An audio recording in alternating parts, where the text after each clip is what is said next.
Pendidikan adalah salah satu unsur paling penting untuk majunya suatu bangsa.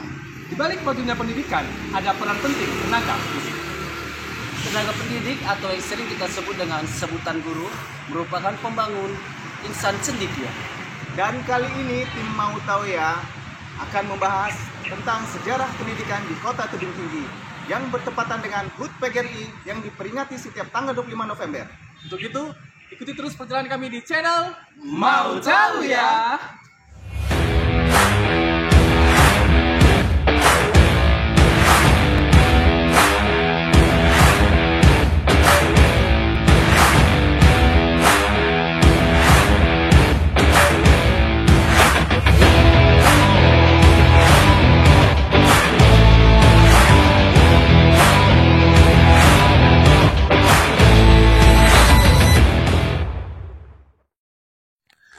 Sahabat sekalian, ada sebuah pertanyaan di banyak kalangan, terutama para pendidik maupun pelajar yang ada di Kota Tebing Tinggi. Sebenarnya sejak kapan pendidikan itu ada di Kota Tebing Tinggi dan bagaimana bentuk awalnya? Sebenarnya jauh sebelum pendidikan modern itu masuk ke Kota Tebing Tinggi,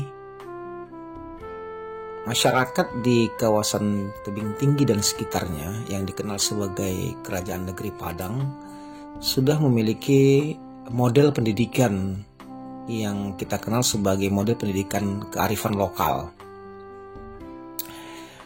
Itu paling tidak misalnya diketahui dari jejak yang bisa kita deteksi dan bisa kita lihat sekarang bagaimana proses pendidikan itu muncul di kawasan Negeri Padang Tebing Tinggi ini. Yang pertama, di masa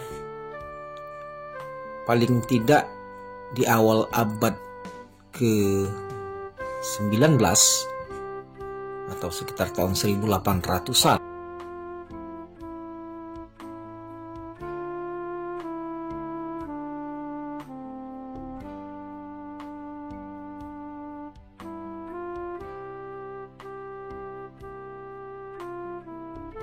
Dan bisa kita lihat sekarang bagaimana proses pendidikan itu muncul di kawasan Negeri Padang Tebing Tinggi ini. Yang pertama, di masa paling tidak di awal abad ke-19 atau sekitar tahun 1800-an, pendidikan yang ada mulai dari institusi pendidikannya sampai para guru dan murid itu sudah ada di Negeri Padang melalui proses pendidikan tarikat atau yang kita kenal sebagai persulukan. Terdeteksi bahwa di Negeri Padang Tebing Tinggi ini sendiri dulu ada seorang ulama besar bernama Syekh Haji Muhammad Hashim Al-Khalidi Naqsabandi. Beliau ini adalah seorang ulama tarikat jebolan Jabal Hindi di Makkah yang membawa ajaran tarikat ke Negeri Padang Tebing Tinggi dan kemudian mendirikan persulukan. Lahan atau tapak dari persulukan Naqsabandi yang dibangun oleh Syekh Muhammad Hashim Al-Khalidi Naqsabandi itu bisa dilihat di Jalan Cemara, sekarang pemakaman keluarga Syekh Haji Muhammad Hashim. Sepengetahuan saya, itulah institusi pendidikan pertama yang ada di kawasan Negeri Padang yang kemudian seiring dengan waktu tidak berkembang. Lalu kemudian yang berikutnya itu di pertengahan abad 19 sekitar 1850-an ke atas bentuk pendidikan lain juga muncul di Kota Tebing Tinggi atau kawasan negeri Padang dengan kehadiran sebuah lembaga pendidikan yang dikenal sebagai madrasah. Madrasah ini adalah tempat pendidikan agama Islam, tapi berbeda dengan pendidikan tarikat. Di sini diajarkan bagaimana pendidikan agama itu kepada masyarakat, kepada generasi muda, dan ada gurunya. Yang pertama terdeteksi itu adalah disebut dengan sebuah lembaga pendidikan yang dikenal dengan nama Madrasah Tapanuli. Nah, jejaknya sekarang masih dilihat sebuah bangunan yang dulu dikenal sebagai Madrasah Pengajian di Jalan Haji Abdurrahman Syihab, HR Syihab, yang bersebelahan dengan Masjid Raya. Ini adalah sekolah yang dibangun oleh ulama asal Tapanuli, yang kemudian madrasah itu bermetamorfosis menjadi madrasah Al-Wasliyah.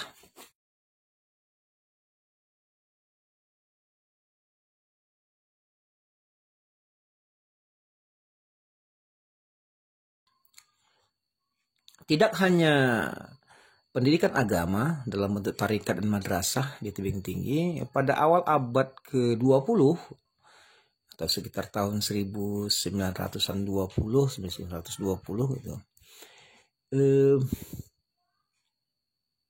Ada juga sebuah lembaga pendidikan yang sudah memiliki semangat pendidikan modern yang kita kenal sekarang ini dengan nama Perguruan Taman Siswa yang ada di Jalan Deblok Sodoro. Nah, dicatat bahwa perguruan ini berdiri pertama kali oleh aktivis Budi Utomo, maka disebut sebagai Perguruan Budi Utomo dulunya pada tahun 1928. Kemudian pada tahun 1930 lembaga pendidikan itu diserahkan kepada Taman Siswa, dan sampai sekarang perguruan Taman Siswa itu masih ada, dan usianya kita pastikan itu sudah hampir 1 abad. Nah, hampir 1 abad. Di 1928, sekarang 2020. Jadi sekarang usianya sudah 92 tahun. Kemudian sekolah yang juga sesudah itu yang pantas dicatat sebagai sekolah-sekolah tua itu adalah Madrasah Raudatul Islamiyah atau RIS di Jalan Rao. Ini didirikan oleh seorang ulama namanya Syekh atau Tuan Guru Ibrahim Arsyad namanya. Beliau mendirikan madrasah itu sekitar tahun 1936. Dan alhamdulillah sampai sekarang perguruan madrasah tua itu masih ada dan masih terus berkiprah dalam rangka mendidik generasi muda. Selain RIS, kemudian kolonial Belanda juga mendirikan sejumlah sekolah. Ada yang disebut dengan Holland Islandse School. Itu sekarang tercatat misalnya SD 1, kemudian SMP 1 dan SMP 2 itu adalah sekolah-sekolah pendirian Belanda, di mana murid-muridnya itu awalnya adalah diperuntukkan bagi orang-orang Belanda yang ada di Indonesia atau khususnya di Kota Tebing Tinggi atau Gemeente Tebing Tinggi pada waktu itu. Selain itu ada juga sekolah yang didirikan oleh Kerajaan Negeri Padang di masa Tengku Haji Muhammad Nurdin. Jejaknya masih bisa dilihat misalnya di SD 2, SD Negeri 2 atau 163081 yang ada di Jalan KF Tandean atau Jalan Pendidikan. Sekolah itu termasuk sekolah yang tua, di mana dulu banyak keluarga dari raja Kerajaan Negeri Padang itu bersekolah di sana.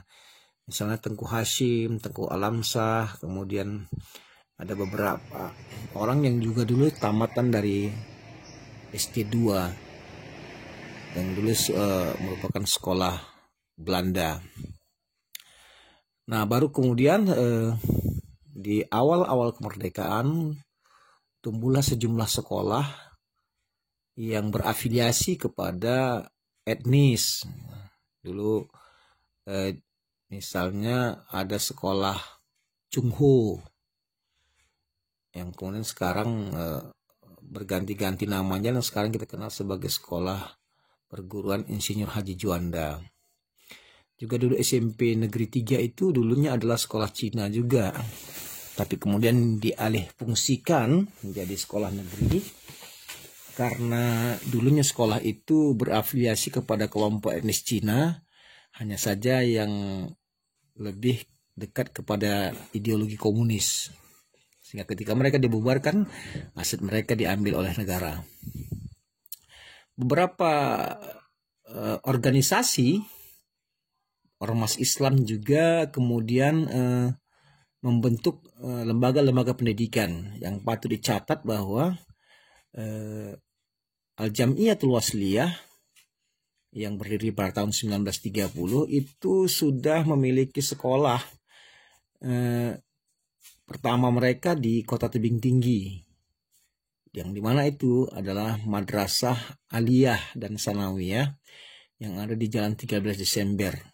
Sekolah itu didirikan pada tahun 1948. Kemudian berkembang beberapa sekolah lain, misalnya lembaga pendidikan lain dari ormas Islam, ada dari Muhammadiyah, juga pernah mendirikan sekolah Islam di Jalan Singamangaraja, tapi kemudian tutup dan tumbuh kembali. Ada juga lembaga pendidikan lain, misalnya Al-Ittihadiyah, juga dulu memiliki beberapa sekolah dan madrasah.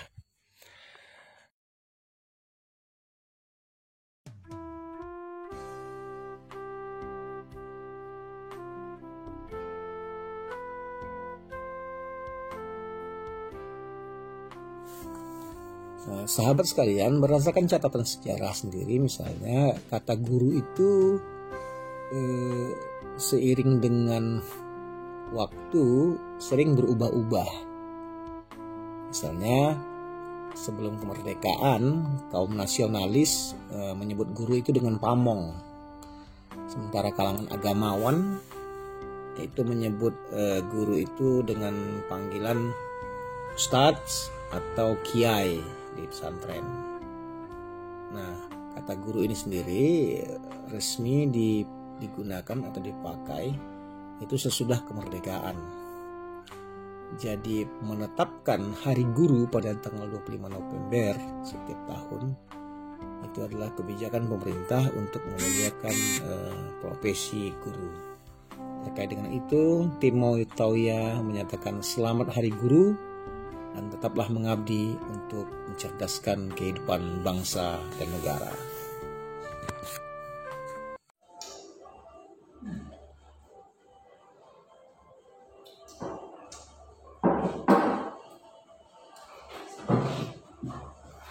Selain guru, faktor pendukung majunya pendidikan adalah dukungan pemerintah serta sarana dan prasarana.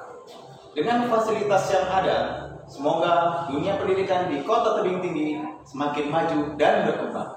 Mari kita dukung program pemerintah untuk meningkatkan pendidikan di Kota Tebing Tinggi. Dan tentunya jangan pernah lupakan sejarah, karena kami akan selalu ada untuk sejarah Kota Tebing Tinggi. Jangan lupa untuk like, komen, share, dan subscribe di channel Mautawiyah